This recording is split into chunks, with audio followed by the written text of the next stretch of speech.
Good morning, everyone. Welcome to the Couples Academy show. My name is Hassani Pettiford, and you are joining me. It is just you and I this morning, and we're going to have an intimate conversation. I'm excited about today's topic. On yesterday, we were talking about memory loss associated with trauma. When something bad happens to you, your brain has a tendency to protect itself from the experience and remembers things in pieces and parts and fragments. Well, today we're going to be talking about those on the other side. If you are the one who is guilty of a particular deed or action, we're going to talk about the impact that it has on your memory. So today's topic is actually entitled Unethical Amnesia, when the unfaithful can't remember. This, man, I've been chewing on this for a while, ready to share it. We're going to dig deep into some research today. I wanted to pull out all my guns and really walk through this thing because I think it's going to have a profound impact on how people go through their recovery process. But listen, we're glad that you're here, wherever you're calling in, dialing in from. We want to know who you are, what city, what country you represent. We're going to get into this conversation, but make sure you take the opportunity to like, share, and subscribe. Let the people know that we are here. We would love to grow this community because there's so many people who are in need. And guess what? We become a beacon of light to so many people, and we appreciate the support that you've given us thus far. Also, Last Chance Weekend coming up, April 14th through 16th.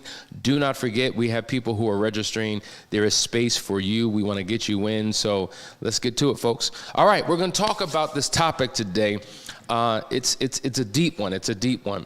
You know, a lot of times in the recovery process, when you're working with somebody who's guiding you through this process, one of the most important steps is what we call full disclosure. We've talked about this before, how typically from D-Day until you get into a process with somebody who's guiding you through the recovery, you're trapped in this discovery phase, and every question, every conversation, every interaction somehow is about finding out what really happened. We know that the trickle truth does happen. We know that, deniability, omission of truth, all types of things happen because there's a fear associated with having such conversations. And so we get into a place where now we're beginning the work and somebody's guiding us through it. And so full disclosure is when we unpack all the details of the affair. From time to time, I play this video of a gentleman who is in a courtroom, and he's on trial, and he's being questioned by the attorney, and every answer is, I don't remember. I forgot. I don't recall. Yeah. I don't recall. I don't recall. And it's comical, but yet sad. But interestingly enough, his attorney advised him to respond that way. And so it made me think, because, when you think about professionals who are, and I'm not, listen, hear me in proper context. I'm not saying this particular profession and all professionals in this profession are liars. That's not what I'm saying. But what I'm saying, when we think about liars, people who are in a professional world who lie, think about politicians. A lot of times when they're questioned on things, the typical response is, I don't recall, I don't remember. We've seen the Senate hearings, right? We've seen situations where they are in front of a committee and they have to recall information that could be incriminating. And so that's their typical response. Or some people who are maybe in court and they say, I plead the fifth. Okay, that's something that happens. That means you do not have to answer if you choose not to. And so I don't recall, I don't remember. I remember watching the White House correspondent do what they call, where's my brain at? They have these meetings every single day where they do these daily debriefs, right? And all of the reporters are around, and oftentimes you hear, I don't recall, I don't remember. And so what it is, it's an attempt to minimize information, to avoid answering certain questions, because if the answers were to come out, woo-wee, right? And so we see this same thing occurring in the recovery process when it's time for full disclosure. And a spouse just can't remember and can't recall. And oftentimes it's an insult to one's intelligence. And so we said on yesterday, when something happens to you, the brain has a tendency to protect itself from the harm. And so in pieces and parts and fragments. However, when you are the one who's guilty of a deed, there is a voluntary partnership that you enter into with these details where all of a sudden you can't remember, right? Now, some of it is consciously done. Some of it is unconsciously done, and we want to talk about both. So, yes, there are many people who lie, and we know it, I mean, we're not human lie detector tests, but we've been sitting in this seat long enough where we know good and well where somebody is engaging in the BS, right? And it's apparent.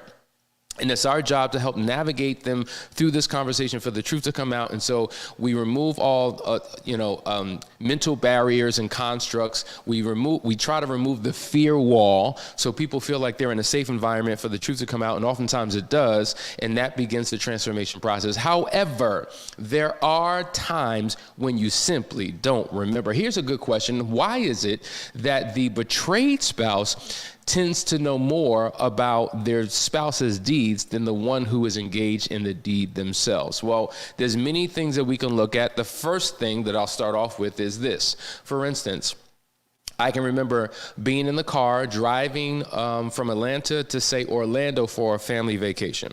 So I'm paying attention to the road. I'm paying attention to the cars, to the flow of traffic, to accidents, exits. I'm looking at the GPS. I'm very focused. Now, I'm a part of this experience, but my focus is on a particular thing. I don't have the opportunity, like my wife and my beautiful kids, to look out, right? To look at the trees, to look at the woods, to look at the buildings, to look at the architecture, to look at the beautiful sky. Their experience is very different than me. They're engaging in conversations I'm not a part of. They're doing things that I'm not witnessing. Though we're all in the same experience, what we recall is something extremely different. And so for the former betrayed spouse, a lot of times research is done. They're digging deep into the details. They become investigators. They become detectives, and they could put together, a huge case. Whereas the one involved in the actual betrayal oftentimes remembers in pieces and parts. They don't remember all the details. And so when the questions come and the answers have to be given and they become a little blurry and I'm not sure and I don't remember, there is some, based upon the question, there are some situations where they're just simply not going to remember. And we know what those questions are. And we know what those answers probably, would be hard to figure out. But then there are those other questions where, without a shadow of a doubt, you should absolutely know, and you are lying right now, my friend. But that is when you're voluntarily participating in a diminishing of the details where you cannot recall, you cannot remember. But then there is the subconscious or involuntary, I don't remember, that takes place. And this is what we call unethical amnesia.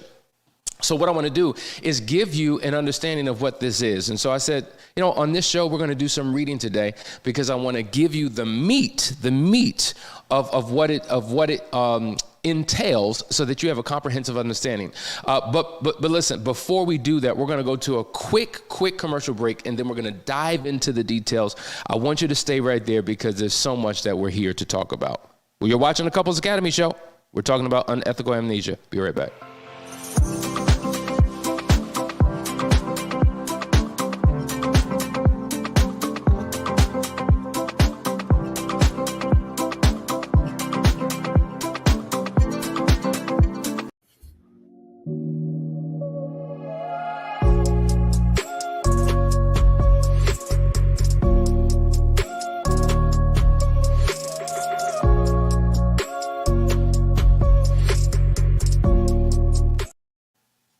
All right, we're back, guys. You're watching the Couples Academy show.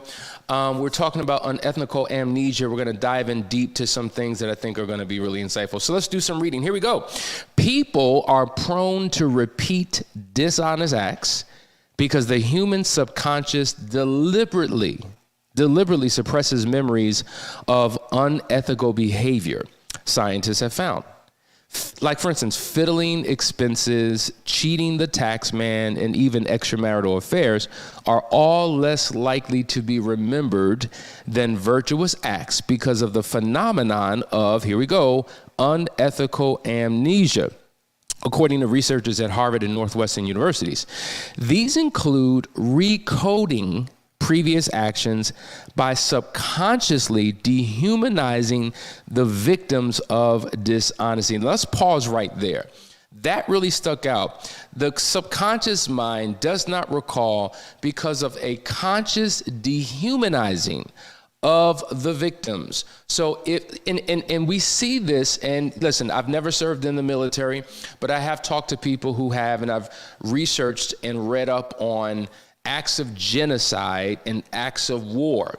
And if you're a military person, you can confirm or correct this, but we're told, or my research has shown me, that oftentimes if you have an enemy, okay, you have to dehumanize that enemy. You cannot personalize that enemy because that will cause you to have a level of compassion for that person. So you can't think about their name. You can't think about their family. You can't think about their childhood. You can't think about their feelings and emotions, because as a human being, for you to now kill, maim, destroy another human life when you've given, so much thought into who that person is, that would be a whole nother thing. So you dehumanize them. And so we know that, for instance, in certain nations, when they've gone to war with each other, they've referred to their enemy as cockroaches. Because guess what? Who has compassion for a cockroach? You kill a cockroach. You know, they dehumanize them by calling them all types of stereotypical names, right? A lot of the jargon, like, for instance, in slavery, what we were called, and we're still called today, that N-word, it was a way of dehumanizing us, which then allowed the slave master, without conscience, to murder, to maim, to whip, to humiliate the enslaved African. And we've seen that happen all around the world, whether through slavery, whether through genocide, whether through war. And so in this context, a person who can dehumanize their victim gives them a justification for why they did what they do, or what they did, and so therefore removes the necessary remorse or regret that they have or would have or should have for what they've done. So now it becomes a justifiable act because you are less than who you think you are, and you probably deserved it in the first place. Look at the thinking that goes into this. Let me go back. It goes on to say, publishing in the Proceedings of the National Academy of Sciences, the new study explains how the brain actively adopts strategies to avoid remembering instances of bad behavior in order to avoid psychological distress. So the brain, now listen, we are in control of the brain, but there are some things that the brain does on its own. So it's going to actively adopt strategies. So it's working on your behalf to come up with strategies to avoid recalling or remembering. This is a fascinating concept that requires a lot more research. Now, does this give a person a justification or a pass to not remember? Well, the wrong person will probably use something like this to do this. But whatever the brain is doing on its own, there's a process that you can begin to recall those details so that you can give your spouse what you need, what they need, and so that you have an awareness so that it never happens again. We're going to do a little bit more reading because this is fascinating. It says, it may sound like a disingenuous way to avoid answering hard questions about past misdeeds, but a recent set of studies indicates that people genuinely do tend to forget the details of their own transgressions. In a paper, Leaving Our Immoral Deeds in the Past, researchers show that engaging in bad behavior affects the memory such that memories of the unethical actions gradually become less clear than other memories. Now think about this. In the full disclosure process, the further we are away from the devastation, if the affair happened 2 weeks ago, probably the details are a lot more clear. But if it happened 2 years ago, or whatever the case may be, you know what? The details may be kind of sketchy. I don't necessarily remember. And so what this is indicating that the brain has a tendency to forget and things become a little bit more fuzzy. So that is something that legitimately happens. And so that's why when we're asking certain questions, a lot of times we struggle through this thing because we feel as if our spouse or our partner should know every single detail of the experience. And that's just technically not possible. I've said this time and time again. When people say on Monday morning when you go to the work or to the job, hey, how was your weekend? A lot of times I'm like, what did I what did I even do this weekend? Like, I have to sit back and consciously think, oh, yes, I did such and such and such and such. But all of the details oftentimes are hard for me to remember. Yet there should be other details that I can easily recall. Let's go on. Okay, our immoral deeds in the past, researchers show that engaging in bad behavior affects the memories, such as that memories of those unethical actions gradually become less clear than other memories. Okay, a phenomenon the authors of the paper call unethical amnesia. Now, this is where it gets interesting. Moreover, forgetting wrongdoings of the past makes us more likely to misbehave in the future. Let's stop right there. We talk about this all the time. People who do not remember their history are bound to repeat it. This is why you can never forget. This is why you can't say, well, it happened in the past. It doesn't matter anymore. Why do we need to think about that? Stop thinking about that. Because if you don't think about it, then what's going to keep you from stumbling into the same scenario in the future? Because there is something called patterns. There are life patterns, there are historical patterns, there are behavioral patterns, there are relational patterns, and a pattern will continue to take place if we don't have a conscious awareness. One thing I love about Dr. Joe Dispenza in his book, Breaking the Habit of Being Yourself, he says that 95% of all of our deeds and our actions and our thoughts and our emotions are based upon our subconscious mind. And many of us are walking and talking and living and breathing unconsciously. Yes, we are consciously aware, but the things that we do are like automatic, instamatic, remote control, and we're doing things, but we're not consciously aware of what we're doing. And so if that can happen when it comes to the way we talk or the way we eat, or I'm blinking and what do you blink? I'm not blinking. No, I'm not consciously aware of what I'm doing. I don't know that my voice is going up. I don't know that I sound like I have an attitude. I don't know that my posture is off. Well, the same thing can happen when it comes to how we show up in life and how we show up in relationships. And your conscious awareness now allows you to operate with intentionality. I can intentionally avoid, or I can intentionally begin to do based upon my awareness of what has happened. But if I don't remember my history, guess what, folks?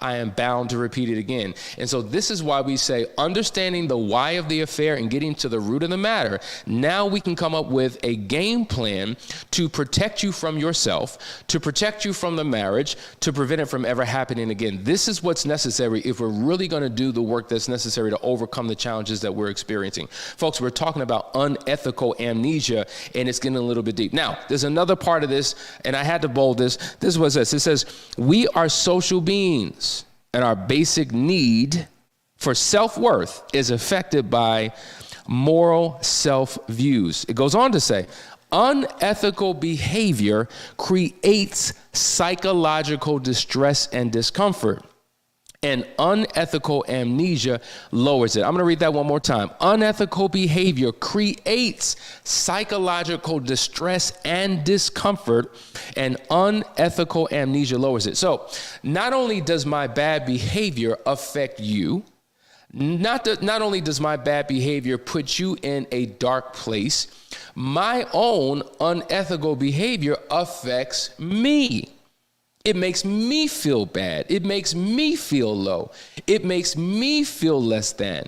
And so the only way that I can feel better about myself is to no longer think about it.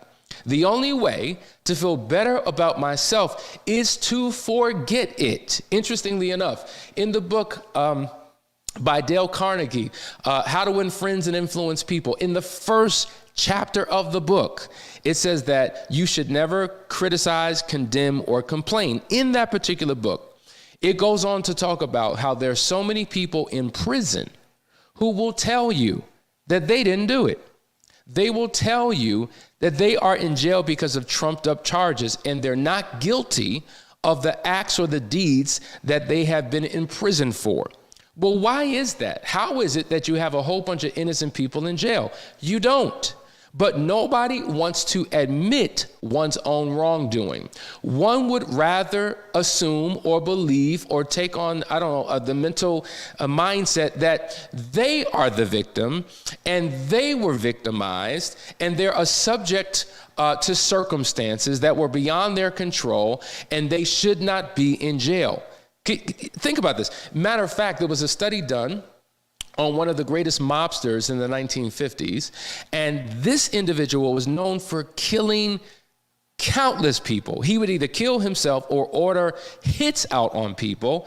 This was a guy who stole money from individuals, from companies, drug smuggling, all of it. But he maintained his innocence even in jail. And so oftentimes there's a conscious attempt to cleanse one's consciousness, or through unethical amnesia.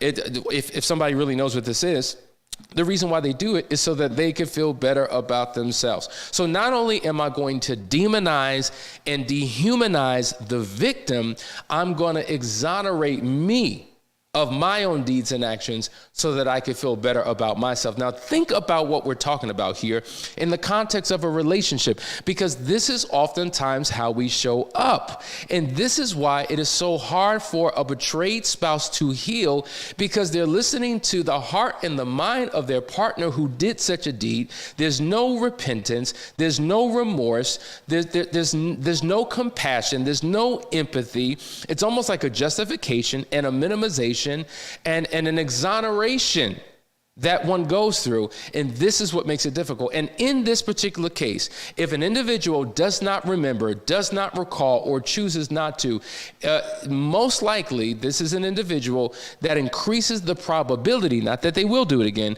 but it increases the probability that they can do it again. And so this is why we say your personal transformation is the key to the breakthrough. We believe in marital restoration through personal transformation. When you become the best version of yourself, when you dig deep, deep down inside yourself and begin to cleanse your heart, not your consciousness, cleanse your heart and purify your mind, then all of a sudden change can begin to take place. But the only way that you can do it is if you first confess your faults. Even the scripture says that you must confess your faults to your brother. Now, in this case, in the marital context, part of the full discovery is confessing your faults to your spouse, to your partner, because it is healing for you, because you're no longer holding on to the secret. Because when you hold on to the secret, you give it power, and you give it power ultimately over you. And if you're holding on to a big secret, now you got to protect that secret by telling more lies. And so now you're not just talking about a lie, you're living a lie as a part of your daily life. And so what that does is it creates a breach of trust, right? A wedge that exists between you. And now the intimacy that you once had, now you're far apart, not just physically, but mentally, emotionally, and spiritually. There's more distrust. You can't come together and establish anything like we once had, because you are unrepentant and you refuse to change. And so unethical amnesia, while it is plausible in certain regards, it cannot be used as a justification to not confess, to not share the truth, to not engage in full disclosure. So that there are things that you must do that will allow you to recall. All right, we're going to talk about those strategies at another time, but because this is so critically important for your own healing. And so whether you are the victim now, or whether you're the perpetrator, the impact on one's memory can be devastating. I hope that this is giving you something to chew on and really helps you to evaluate how you approach your recovery process. And this is why it's so important to talk to people here, to talk to people who know what they're doing and can guide you through this process.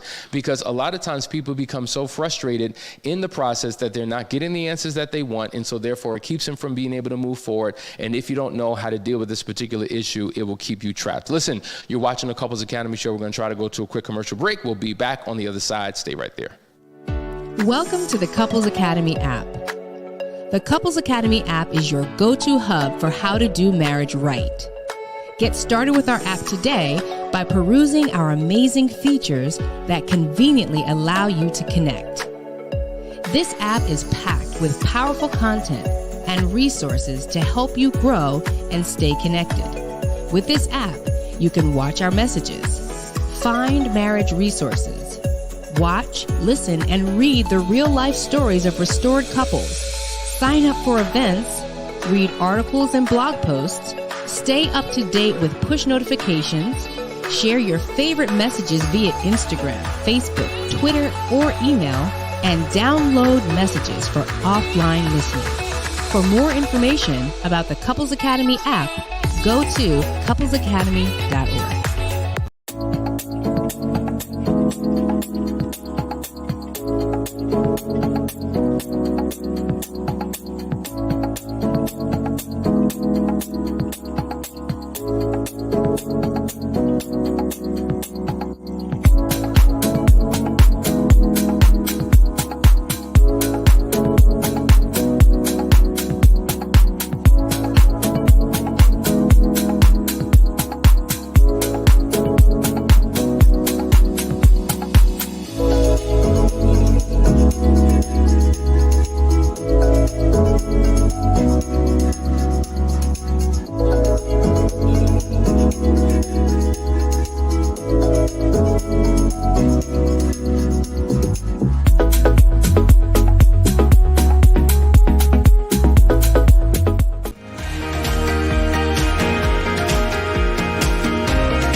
morning, folks. We're back. You're watching the Couples Academy show. We've been talking about unethical amnesia, when the unfaithful partner can't remember.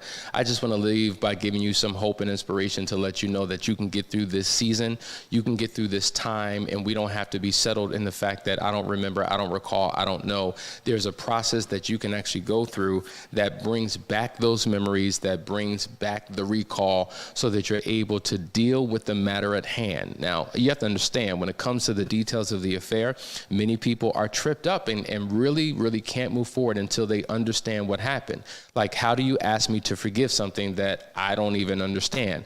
How do you ask me to forgive something that I'm not completely aware of? So when you bring me into that level of awareness, now I know how I can begin to move forward. But then understanding the why, right? Beyond the details, I got to understand why this happened and where this came from.